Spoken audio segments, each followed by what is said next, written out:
Frères et sœurs, bonjour. Bonsoir, que vous soyez. Je prie que vous soyez dans la présence de Dieu. Et je voudrais simplement faire ce nouveau message pour continuer à encourager, continuer à partager et m'encourager moi-même. Parce que la veille, j'étais avec ma sœur Marie et son groupe de Connect avec d'autres frères et sœurs pour aller évangéliser. Et malgré le fait que, comme j'avais partagé, on avait vu de très belles choses. J'avais comme une frustration dans mon cœur parce que je veux voir plus que des guérisons. Je veux voir plus que des délivrances dans la rue. Je veux voir plus que ça. Je veux voir des personnes en fait venir à Jésus, reconnaître leurs péchés et se repentir, se détourner de cela, expérimenter la nouvelle naissance dont nous parle le Seigneur, naître de nouveau dans le royaume de Dieu et marcher pour Christ. Et le lendemain, tout simplement, je veux partager que je ne m'y attendais pas. Et pendant cette sortie, en fait, j'ai eu l'occasion de parler du salut, de la voie du salut, de prêcher l'évangile, en fait, à une amie de ma sœur Marie, qu'elle m'a présentée. Elle m'a demandé de lui parler de l'évangile. Et sur le coup, en fait, cette amie n'avait pas voulu se repentir. Elle avait expérimenté la guérison, on a prié pour elle, elle avait mal au niveau des gencives. Depuis 3 jours, le Seigneur l'a guérie, l'a touchée à travers la prière de mon frère Rudy. Et elle a été guérie et dès lors elle a été ouverte pour entendre l'évangile. Mais le jour même, elle n'a pas voulu se repentir. Et c'est le lendemain en fait que ma sœur Marie m'envoie ce message pour me dire waouh, gloire à Dieu parce qu'elle veut se repentir, elle veut se baptiser même d'eau. Et je dis waouh, gloire à Dieu. Et je suis tellement heureux dans mon cœur tout simplement parce que cela montre que le Saint-Esprit continue de faire avancer le royaume. Le Saint-Esprit utilise la parole et c'est le Saint-Esprit en fait qui incline les cœurs. On n'est vraiment pas là pour obliger les personnes à faire quoi que ce soit. C'est le Seigneur de la moisson lui-même qui prend soin en fait et il demande simplement à ce que nous puissions professer cet évangile, professer la bonne nouvelle. Et une autre bonne nouvelle, c'est que après avoir évangélisé, on est retourné au lieu où on était entre les frères et sœurs et on priait les uns pour les autres parce que une sœur avait grosso modo un problème à libérer son parler en langue. Elle parlait en langue mais elle n'était pas très sûre. Donc on l'a exhorté, je l'ai exhorté et je l'invitais tout simplement à laisser sortir cela, à parler par la foi en fait. Et à côté, ma sœur Marie aussi était là et m'avait confié qu'elle avait été baptisée du Saint-Esprit mais qu'elle n'avait pas parlé en langue depuis, qu'elle n'avait jamais parlé en langue. Et je ne le savais pas, mais lorsque j'exhortais en fait l'autre sœur pour qu'elle parle en langue et qu'elle libère par la foi tout simplement des paroles, pour laisser le Saint-Esprit parler et prier à travers elle, ma sœur Marie en fait dans son cœur aussi a commencé à mettre cela en application.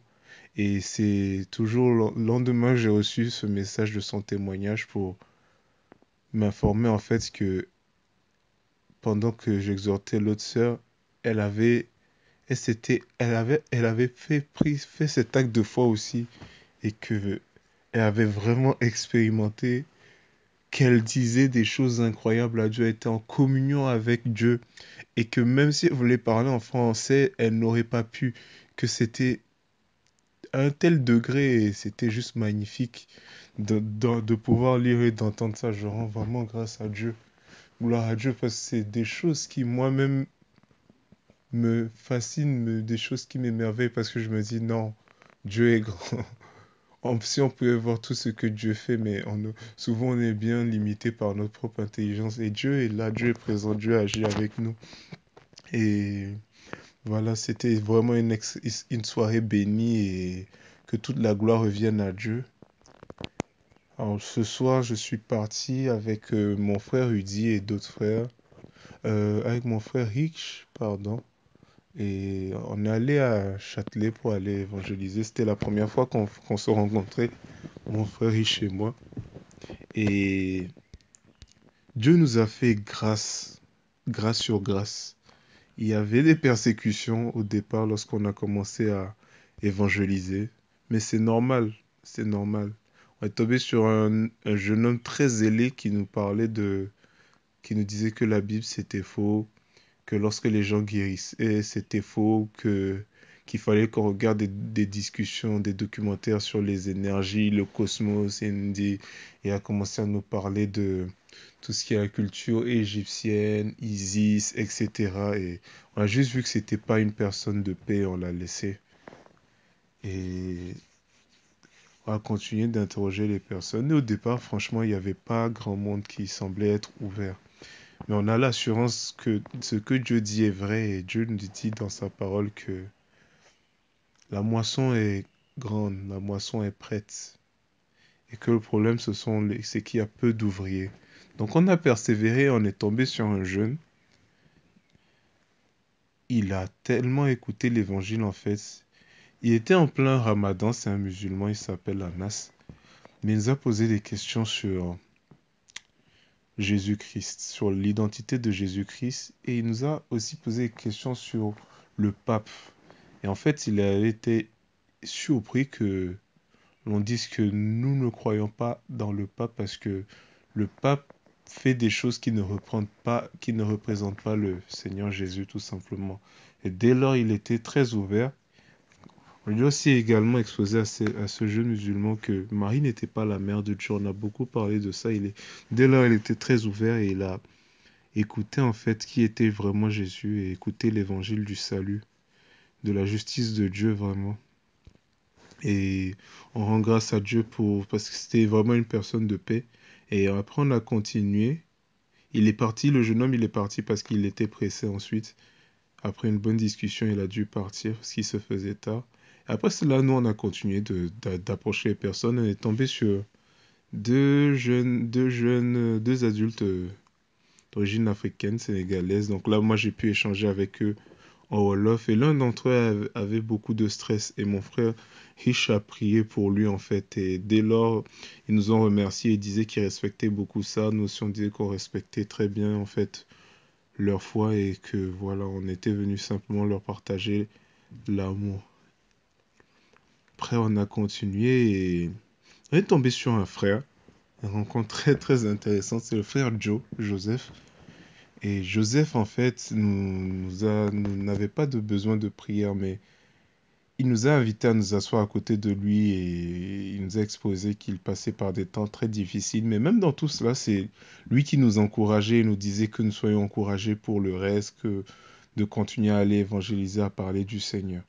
Et on a vraiment été très bénis, mon frère Rich et moi, de parler avec le frère Joseph. Et Joseph, en fait, à la fin de notre conversation avec lui, nous a dit que lorsqu'on allait terminer d'évangéliser, on le reverrait encore. Et en fait, on l'a laissé là à ce niveau et on a continué. Et là, waouh, mon frère chez moi s'est dirigé vers un groupe de chrétiens, en fait, aussi d'origine africaine, majorité ivoirienne, en fait. Alors, il y avait à peu près, je pense, sept garçons et une fille. Et dans le groupe, la fille avait mal au dos.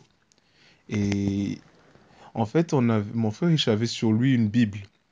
Et on avait remarqué que déjà, lorsqu'on avait essayé d'aborder d'autres personnes, dès qu'ils voyaient la Bible, ils étaient plus ou moins fermés. Et en arrivant vers ce groupe de chrétiens, de personnes dont on allait s'apercevoir que c'était des chrétiens, pas tous, mais il y avait quelques chrétiens, on a pris la Bible tout simplement et on est parti avec assurance. On leur a montré cette Bible, on leur a dit voilà. Dans cette Bible, il y a des écritures. Et à côté, il y a la démonstration. Et tout simplement, on leur disait que si on demandait si quelqu'un avait une douleur, c'était tout simplement pour montrer que ce livre n'est pas un livre tout simplement mort, quoi, mais que c'est un livre qui parle de Jésus-Christ qui est vivant et ressuscité et que cela est possible d'être démontré. Alors, gloire à Dieu, dans le groupe, il y avait une personne qui avait mal au dos, c'était la fille. Elle avait une douleur au dos à 6. Et par deux fois, mon frère Rich, pardon, a prié pour elle et elle a été totalement guérie.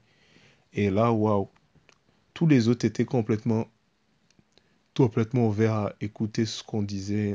Leur a parlé d'être né de nouveau, de ne pas simplement être religieux, mais de la nécessité d'être né de nouveau, c'est-à-dire de naître d'esprit.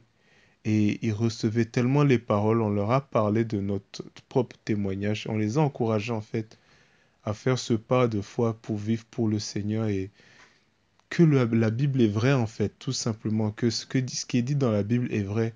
Et la manière dont on leur avait proposé ça, de leur dire que voilà, il y a le livre qui est à côté, mais nous on veut pas s'arrêter là, on veut leur démontrer que le royaume de Dieu est bien, bel et bien parmi nous. Ça les a touchés et nous ont remerciés à la fin. On a continué d'aborder des personnes. On a eu pas mal de personnes de paix dès cet instant-là. Il y avait un jeune groupe de chrétiens malgaches qui nous ont encouragés. Après, on est tombé sur un groupe de fumeurs, de jeunes fumeurs qui n'étaient pas du tout disposés, mais l'une d'entre eux était malade, mais c'était spirituel en fait. C'était lié aux addictions. Et on a prié pour elle. On a pu voir que l'expression de son visage avait changé, mais on remet vraiment entre les mains de Dieu parce que dès l'instant qu'on a voulu parler de l'évangile, un de ses camarades est venu et nous a coupé la parole en fait. Et c'est vraiment l'évangile qui est la puissance qui peut sauver l'homme. On voulait pas juste s'arrêter à prier pour elle et on prie que Dieu puisse continuer de la toucher en fait. Et on a eu également d'autres personnes de paix. On a eu un jeune qui ne croit pas, mais lorsqu'il a entendu qu'on proposait tout simplement la prière, pour que les gens guérissent gratuitement. Il a dit qu'il voulait nous revoir pour nous présenter un de ses camarades qui a souvent des douleurs partout. Et voilà, on a terminé par là, quoi. Et lorsqu'on rentrait, tout simplement, on prenait le chemin du transport. On est repassé par l'endroit où on devait revoir le frère Joseph qui nous disait qu'on allait le revoir. On l'a pas vu. Donc on s'est dit, effectivement, on a mis plus longtemps que prévu et peut-être si ça se trouve, il est parti. Et on s'est dirigé vers le métro, on a pris les escalators. Et comme par hasard, devinez sur qui on va tomber, on tombe sur le frère Joe.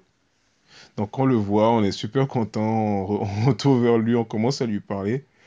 Et là, il y a un de ses amis qui vient. Il s'appelle Marc. Et Marc, en fait, dès qu'il nous voit et qu'il voit la Bible dans la main de mon frère Rich, il fait oh, oh, oh, oh, oh, oh, excusez-moi. Et quand on lui dit bonjour, il dit non, excusez-moi, moi ça m'intéresse pas, je suis féticheur. Et en fait, il était tout simplement en train de blaguer.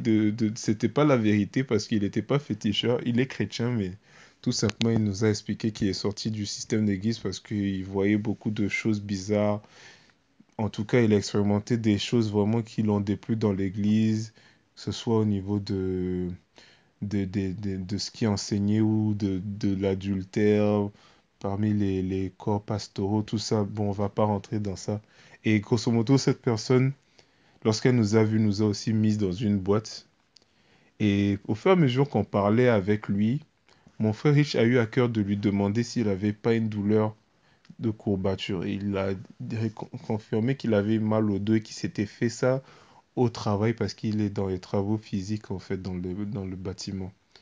Donc mon frère a prié pour lui et à l'instant T, il a été guéri d'une douleur qui était au moins à 7.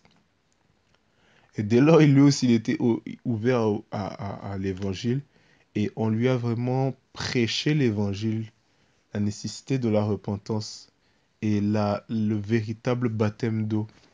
Parce que il nous avait confié qu'il avait fait son baptême d'eau parce qu'il avait vu que ses amis, beaucoup de ses amis, un jour avaient décidé de se baptiser. Donc lui aussi, ce jour-là, a dit, je vais me baptiser. Et qu'il n'y avait pas derrière de conviction de péché. Donc lui a expliqué qu'il fallait vraiment qu'il se rebaptise parce que ce qui rend valable un baptême, c'est l'état de cœur, l'état de cœur repentant. Et ce cœur n'y était pas en fait. On lui a parlé de la nouvelle naissance, la naissance d'esprit en fait. On a beaucoup, beaucoup échangé avec le frère Marc, expliqué que l'évangile, ce n'est pas l'évangile de votre meilleure vie maintenant, mais que c'est un évangile où Jésus-Christ nous demande de prendre notre croix, de le suivre. Et que c'est une vie qui n'est pas facile, ce n'est pas une vie de compromis, mais c'est une vie où il y a des persécutions, mais même avec ces persécutions, le Seigneur Jésus est avec nous. Il nous guide, il nous conduit, il ne nous laisse pas tomber. Et on a un peu parlé de sa vie perso, on a parlé de nous aussi, on a confié notre vie perso et on a passé un bon moment avec le frère Joe et le frère Marc. Et c'était vraiment divin en fait. On a senti que c'était vraiment divin. Puis échanger les contacts. Et vraiment, je veux rendre gloire à Dieu pour ce témoignage parce que il a fait beaucoup. Et c'est quand on n'arrive pas des fois à se rappeler de tout ce que Dieu a fait, mais vraiment que toute la gloire revienne à Dieu. Et frères et sœurs, continuons d'avancer avec le Seigneur, continuons d'apprendre, continuons d'aller. Le Seigneur est vivant, le Seigneur nous conduit.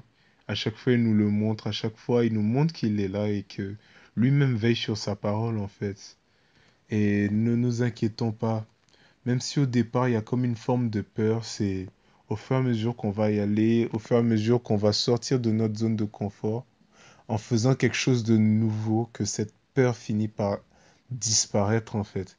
Et qu'on prend vraiment plaisir à aller tout simplement. Demeurez bénis, je vous aime très très fort. Dans le nom du Seigneur Jésus-Christ. Amen.